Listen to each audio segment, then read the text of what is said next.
Good morning. I'm Steve Temple. I'm from the University of Texas, San Antonio, and I'm going to talk about an embodied approach to beginning design education using hermeneutic phenomenology. Direct experience is in large part the content of architectural encounters in that actual buildings form the embodied experiential situation of everyday life. Embodied experience is something we all have in common. Developing sensitivities for the processes and qualities of direct experience within a context of reflection on that experience is a vital first step towards self-direction of design thinking. However, beginning design students typically misconstrue their own embodiment in the world in terms of a mental activity or symbolism. Our body is not a mere vessel in which the mind navigates itself into the world.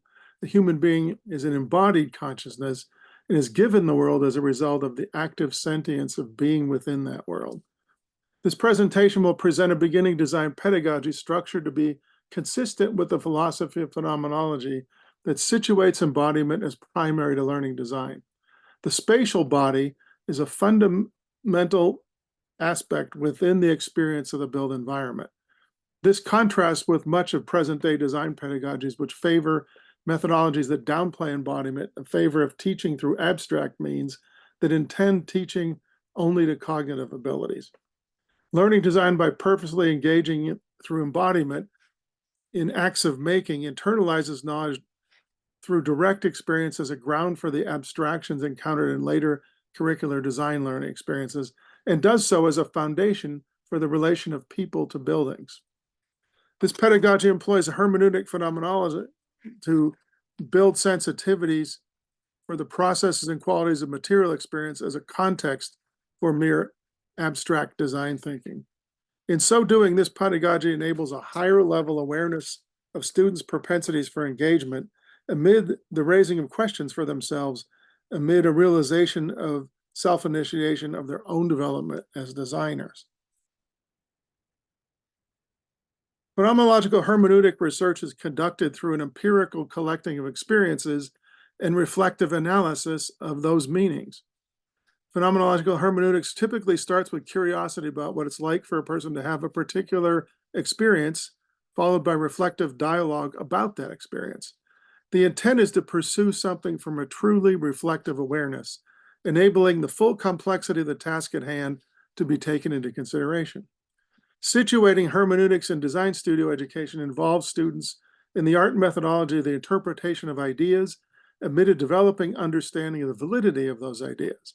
Hermeneutics helps orient the student toward realizing a search for ideas of validity and depth amid dialogue about the subject matter. Through our embodiment, we live in a world concretely, and architectural design must inevitably recognize this. As each new connection is made to the concrete physicality of the world, mental representations of that experience are constructed. Each new contact becomes a test of those representations against each successive contact, literally restructuring our nervous system in association with concrete experience. As students learn, basic specific models or ways of learning are formed that help determine the manner in which they will continue to learn. It is the basic premise of developmental theory that learners actively and purposefully seek to create their own structures for knowledge as they seek to make sense of the world from their own experiences. One act of learning is built upon another as evolving body-mind-environment interactions, analogous to a mapping of our nervous system onto the activities and onto the world itself. Following a hermeneutic structure, beginning design studio pedagogy was constructed to first engage students concretely and directly, then reflect on that engagement, then analyze it to more purposefully act on it conceptually as a way of making sense of experience. In the initial foundation studio course in which I teach, it's structured with all design projects completed through acts of making in a one-to-one scale in material form. Projects are structured into a sequence where each project transforms into the next, forming a continuity from the scale of the hand at 2 dimensions to a final built project large enough to be occupied. Following the hermeneutic model, the learning environment structures a cycle of making and reflecting on the experience of making to reinform the direct experience and construct some abstract conceptualization. Making is a critical first encounter as it requires direct reckoning with materials and construction processes in the working out of ideas through discursive reflection on the things made as they are made. Making immerses the student in concrete experience through direct experiential discovery of a material's workable properties in a reflective relationship to design intentions. Making necessitates employment of trial and error investigations and reflective observation as an ongoing critical dialogue between self and object. Responsibility to the object being made enables beginning design students to sort out for themselves the significance of various aspects and scales of conceptual thinking. Because of the tangibility of concrete experience, making things brings forward the realization that learning design necessitates reliance on yourself for the learning gain, and that teaching oneself occurs only through concerted effort, consistent reflection, ongoing inquiries, and all while asking questions in active discourse with others.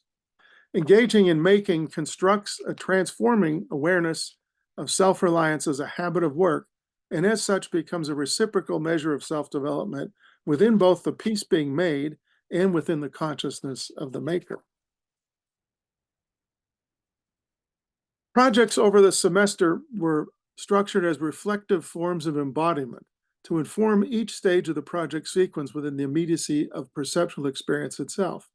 Framing the projects in terms of looking enables students to reshape forms of experience they have yet to question through reflective inquiry and as a transformative encounter with their own self-development as designers.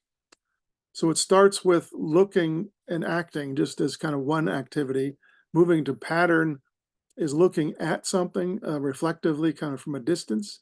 And then working with plaster is also a process, but it means looking over something because it's just at first a relief of the patterns made in the printing project.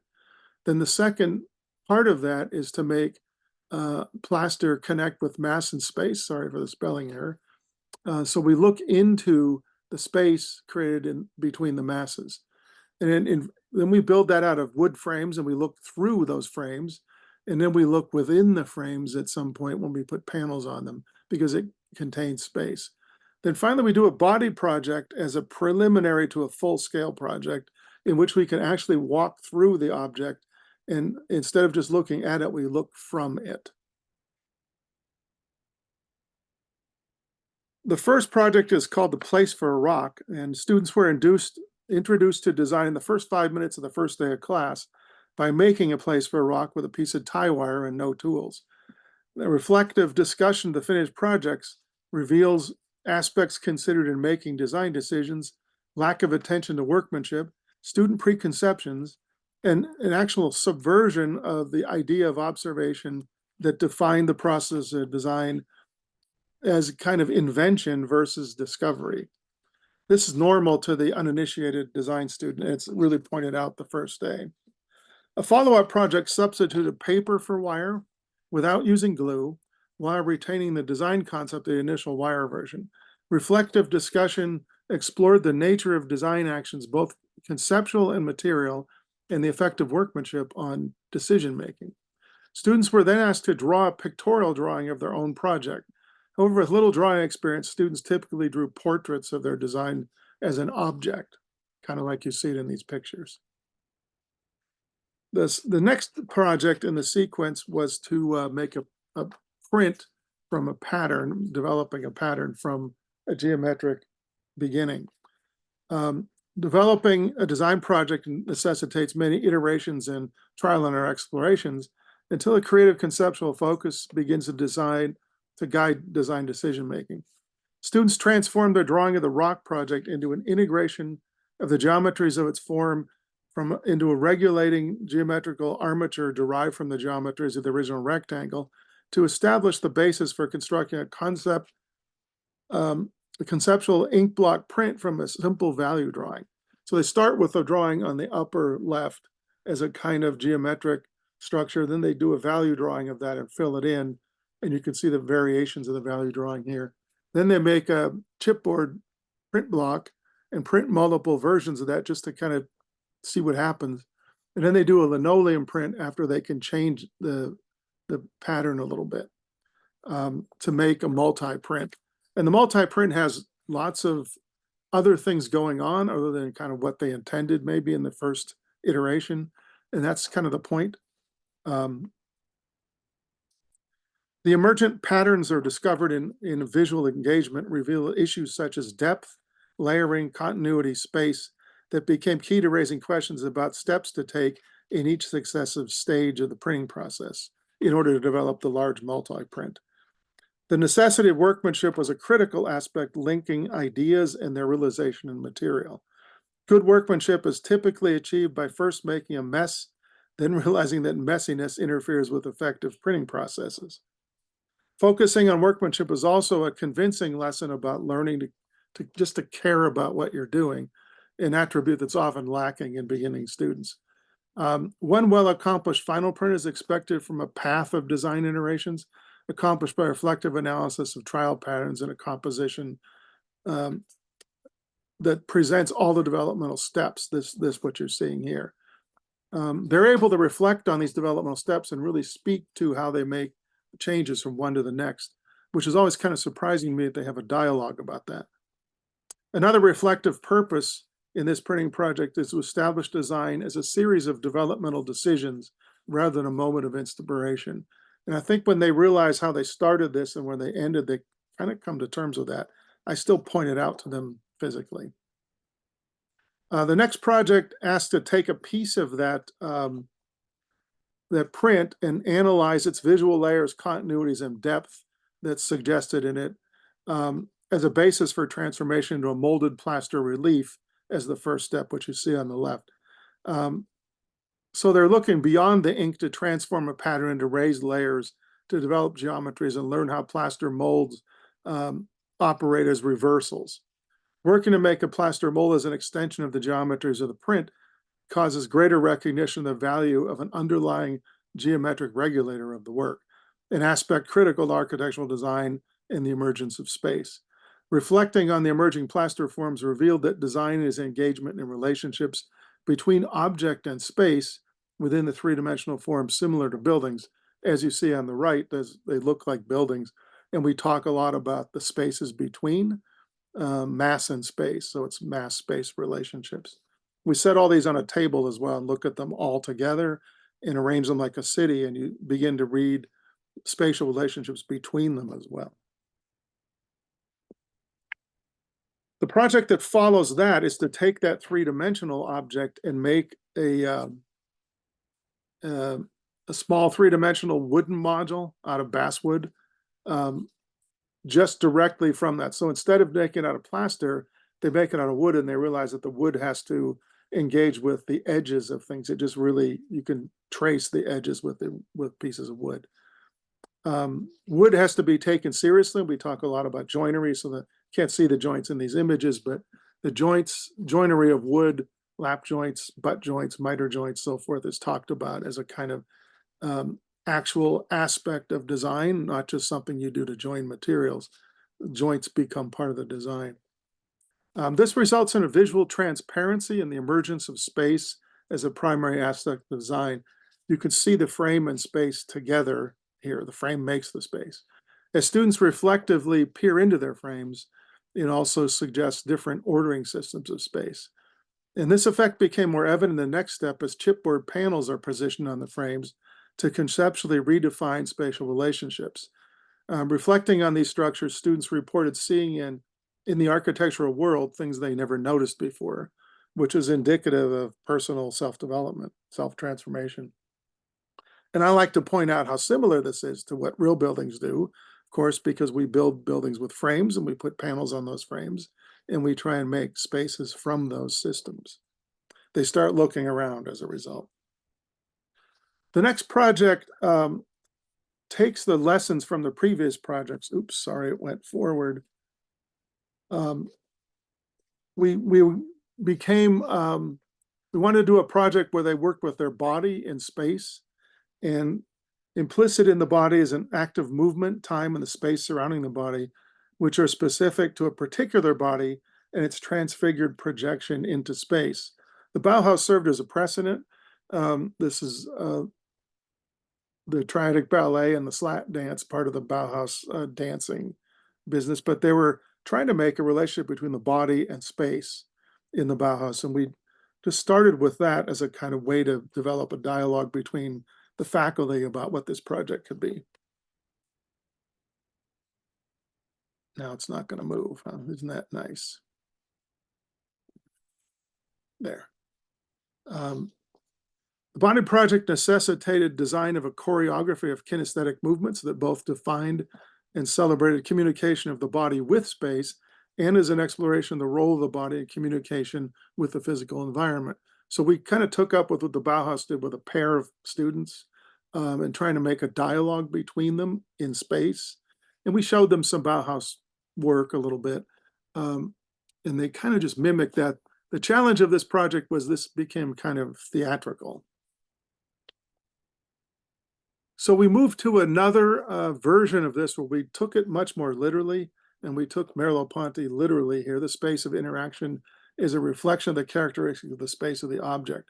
So we found a bunch of objects, and we just had them build the space between them or show the space between them with some lines. And they had to construct those lines out of a variety of different materials. These are just two of them. And the objects were always objects that were not really readily identifiable as objects, fragments of other things or objects like this wooden thing that was just a leftover from another project. Buildings resonate in our experience of them. It's precisely because of our experience of our own bodies that this communication between human and environments made possible. By building constructions that integrate embodied experience, the body is identified as a primary focus or locus, I should say, of creative constructive transformation in experience. The Body project creates commitment to design because the designer is the project, not an object apart from the designer like the previous ones were. It's reflectively discovered that transforming the body mediates and structures time and space and celebrates and makes elegant the relationship of body to the built things in the world. Projects that transfigure our embodiment open possibilities for future imaginings only available in that place between direct experience and reflection, and only available in fundamental experience. The final project this semester was specifically structured to link making, thinking, abstracting, and visualizing with the requirement of the actual occupancy of the embodied person in a material environment. As a comprehensive culmination of the previous projects, teams of 4 to 5 students design and construct an incident of human occupancy derived from basic human activities common to public spaces. Materials were limited to wood lattice strips and binding material for joinery and a sheer fabric. Glue was forbidden to provoke mechanical connections. A 6x6 site was assigned to each group, and finished project became installations on campus. We actually made this one into a street. We always make them into some kind of space outside. The group project fosters reflective dialogue directly within the task of designing and making a project beyond the scope of an individual student. Much design refinement occurred within the experience of moving from an idea in model form and within full-scale detailed fabrication. During review, students walk through the projects, discovering that looking out from within is perhaps the most primary of all architectural experiences. This project examines the feeling of experienced body as the source of our attribution of qualities of feeling to buildings and spaces. So that finished our semester, and I want to conclude now with John Dewey's quote, and I'm going to speak around it a little bit.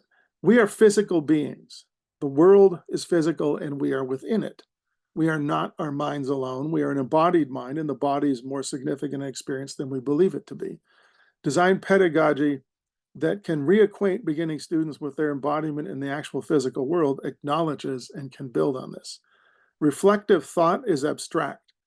A design pedagogy that situates the direct experience of our embodiment in the world as the ground for abstract cognitive development of creative intelligence will always account for the physicality that's at the heart of the work. The physical environment conveys ideas, but ideas are conveyed within embodied experience only when linked to material and spatial presences to ground the abstract and give body to conceptual representations that are otherwise formless. Abstractions of mind originate in sensations of the physical world, but this origin does not vanish or drop from significance once the mind forms a representation.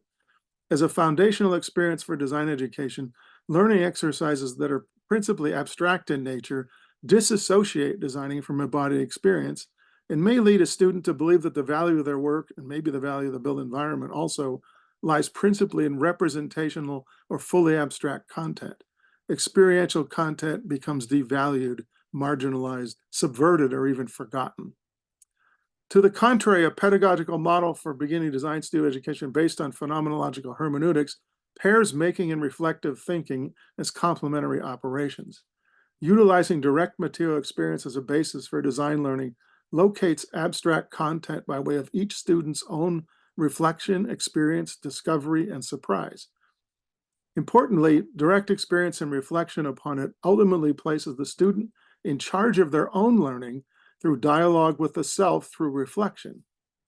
Following a phenomenological hermeneutic model, students who became oriented toward reflection within design process will be looking for what they can discover, think about, critique, and act upon. If first educational experiences establish conditions for the reception of learning, then enabling students to make their own inquiries through their own reflection on actions in the world sets patterns that reinforce the self-development necessary to creative studio education. Thank you. I guess we'll take questions some other way.